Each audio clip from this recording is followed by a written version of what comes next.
Good morning, everyone. My name is Janna.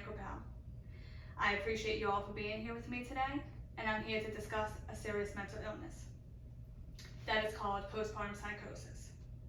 If you haven't heard of this before, it is a condition that women suffer from after childbirth. If not diagnosed quickly, it can result in harm or even death of the mother and child. Postpartum psychosis, also known as PPP, many times is hard to detect and often confused with baby blues, which is much like PPP, but is more common after childbirth. According to Dr. Tracy C. Johnson, the baby blues can cause dramatic mood swings, lack of appetite, energy, feeling overwhelmed, anxiety, and other emotions that are completely normal with childbirth. If the baby blues do not subside and the mother does not start to feel better in a couple of weeks or gets worse, then possibility of PPP should be considered, and the mother should seek medical attention immediately. According to the Postpartum Support International, 1 to 2 out of every 1,000 women will suffer with PPP. Significantly less than the baby blues, which is said to be 4 out of every 5. PPP usually begins the first 2 weeks of delivery, and the studies have shown that the 5% of suicidal rate in this condition. There are countless numbers of women suffering with PPP that end in death.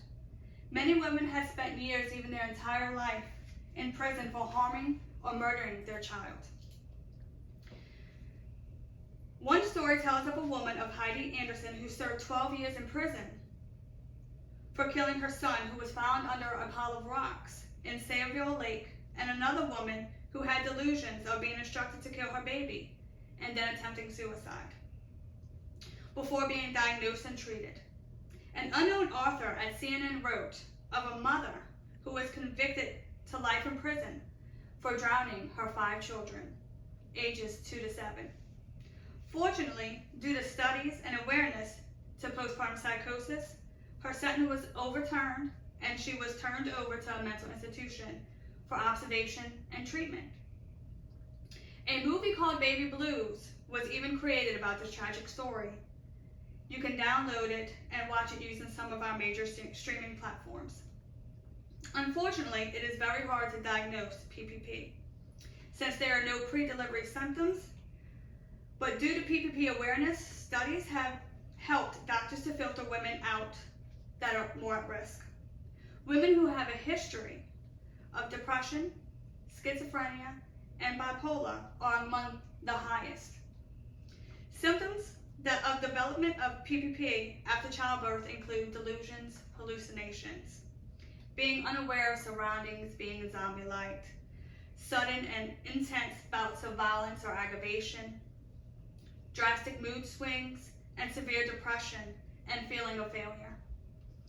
The treatment for postpartum psychosis is being hospitalized and treated with psychotic drugs. Postpartum psychosis is a real threat to expecting mothers and should be considered when pregnant. There is so many people who have not heard of PPP and do not know what signs to look for, which is why people who are familiar with this disorder should help to inform women who are pregnant or who thinking about getting pregnant to help watch for the signs and symptoms.